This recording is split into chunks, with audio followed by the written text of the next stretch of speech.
Halo, hari ini kita akan membahas mengenai food and beverage pairing.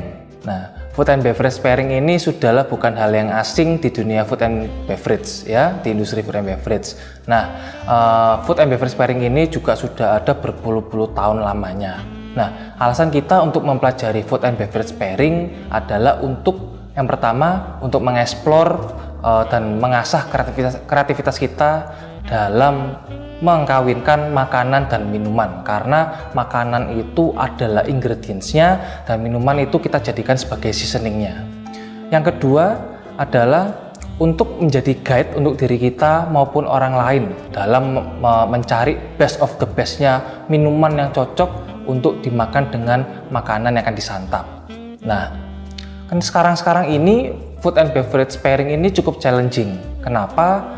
Karena mulai awal 2000-an hingga sekarang ini sistem informasi itu sudah berkembang dengan pesat sekali, dan itu berbanding lurus dengan munculnya atau mulai masuknya kuisin-kuisin, masakan-masakan dari berbagai macam negara, ya, beserta juga fusionnya, sehingga timbullah banyak flavor yang baru. Nah, flavor-flavor baru inilah yang challenging untuk kita untuk menentukan beverage pairing apa yang cocok dengan flavor tersebut. Karena yang pertama tadi, tujuan utama dari food and beverage pairing adalah untuk mengkawinkan makanan dan minuman. Nah, prinsip dalam food and beverage pairing yang pertama adalah kita berbicara soal menyamakan rasanya. Ya, rasanya disamakan antara makanan dan minuman. Itu bukan berarti kalau kita membuat masakan bumbu balado, minumannya juga ada bumbu baladonya. Tidak. Tapi nanti akan saya berikan juga contoh-contoh nanti agar Anda juga lebih mudah memahaminya. Ya, itu soal persamaan makanan, persamaan rasa dalam makanan dan minuman. Yang kedua adalah kita bisa membuat secara kontras rasa antara makanan dan minuman.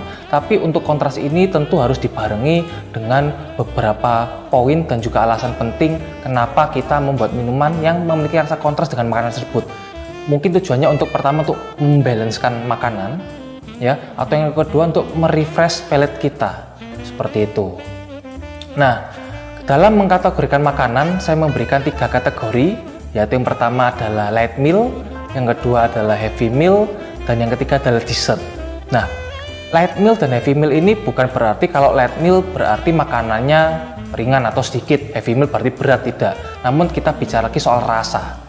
Light meal berarti berbicara soal rasa yang light, yang tidak neko-neko, tidak berbumbu strong, tidak rempah-rempahnya tidak terlalu banyak, itu termasuk dalam light meal. Sedangkan yang heavy meal berarti kebalikannya, ini makanan yang cukup kuat rasanya, baik itu dari bumbu maupun rempah-rempah yang ada, dan juga karakteristik dari daging, ya. Lalu yang ketiga adalah dessert, saya bedakan dessertnya. Nah, kita akan masuk pembahasan yang pertama, yaitu mengenai light meal. Ya, saya mungkin bisa berikan contoh light meal. Coba Anda bayangkan atau mungkin Anda coba mengingat kembali ketika Anda makan salad vinaigrette, ya, vinaigrette salad. Nah, Anda bayangkan, kalau Anda pernah makan, Anda bayangkan bagaimana rasa dari vinaigrette salad ataupun berbagai macam masakan berbahan dasar ikan.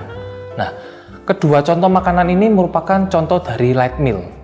Ya, vinaigrette salad cenderung rasanya asam, tapi asamnya tidak terlalu. Ya, karena biasanya vinaigrette salad ini disajikan sebagai appetizer. Appetizer mungkin Anda kan banyak sekali menemukan masakan-masakan, menu-menu yang cenderung asam. Karena rasa asam inilah yang menggugah selera kita, menggugah lidah kita. Jadi diberikan pada awal.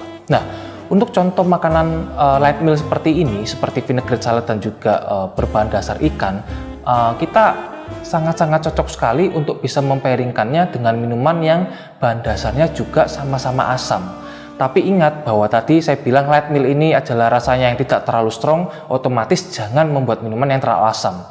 Ketika ada satu bahan minuman kita yang overpowering, itu tidak baik, karena di dunia ini tidak ada yang baik jika sesuatu itu berlebihan. Sama dengan minuman juga sama. Ya, seperti itu. Jadi mungkin Anda bisa mempairingkan dengan minuman yang asam tapi tidak terlalu. Anda juga mungkin bisa mengingat-ingat ketika Anda atau mungkin orang tua Anda memasak ikan, tentu juga selalu diberikan perasan jeruk nipis atau lemon, ya, karena tujuannya selain untuk menambahkan rasa, juga untuk menghilangkan rasa amis pada ikan ataupun mungkin ada bau-bau tanah, bau lumpur seperti itu.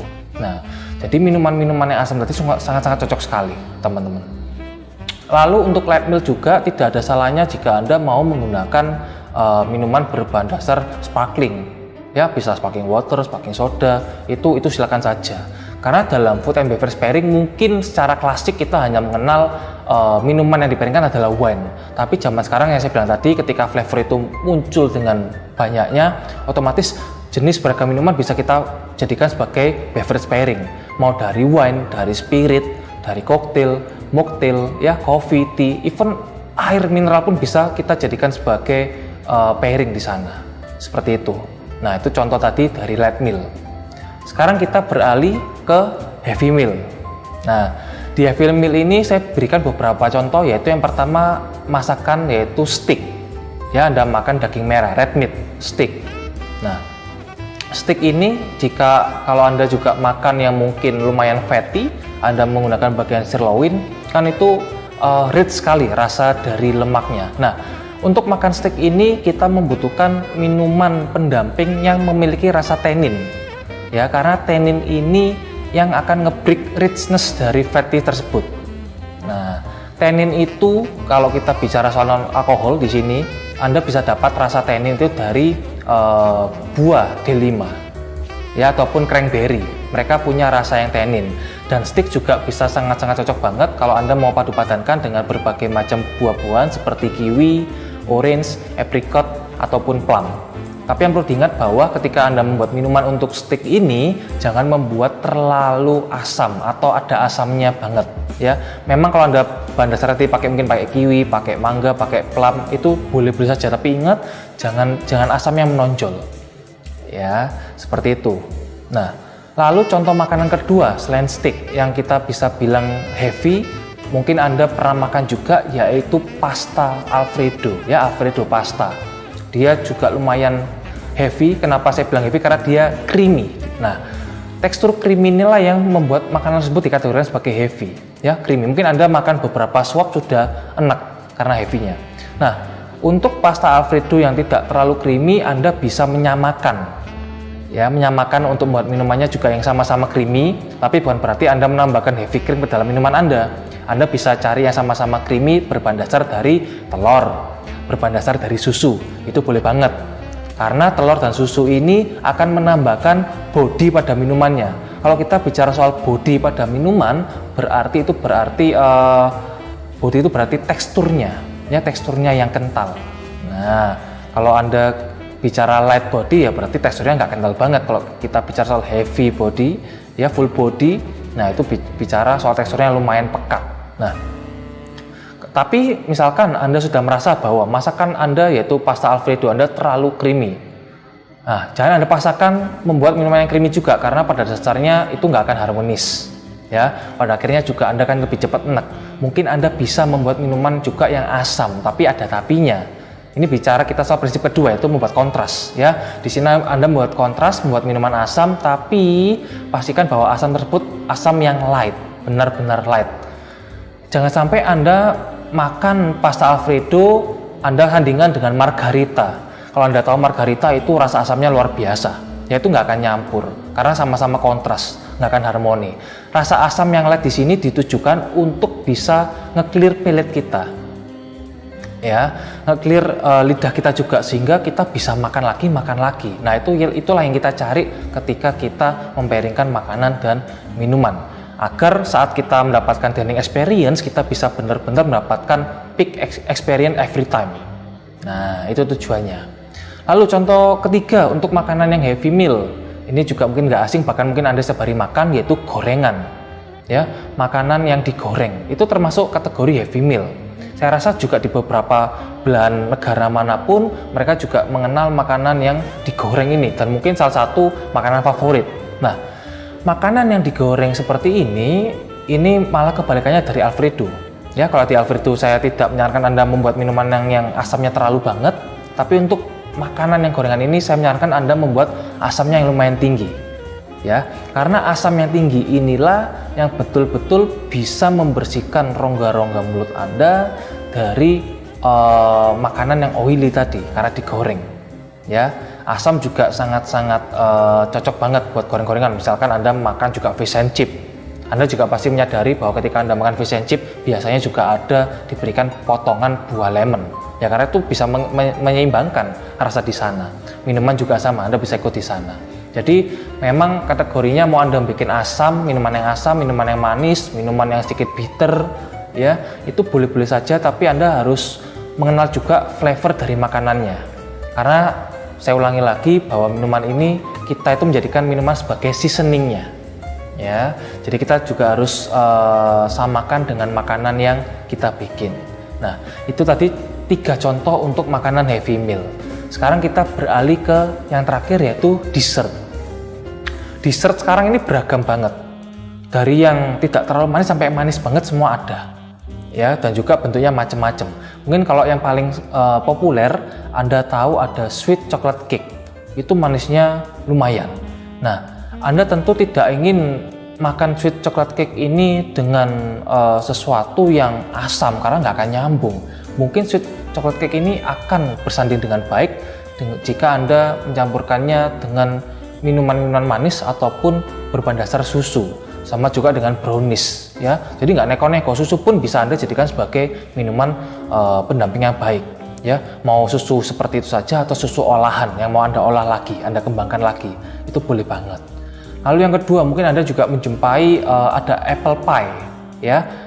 Ini merupakan dessert yang juga mengandung berbagai macam spice di dalamnya.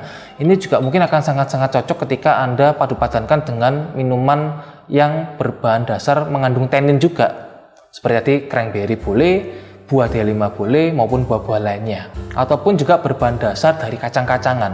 Ya, minuman yang berbahan dasar kacang-kacangan ini juga sangat-sangat cocok sekali ya dengan apple pie. Lalu ketiga, mungkin Anda sering juga mengkonsumsi gelato atau pai buah ya yang sangat-sangat manis.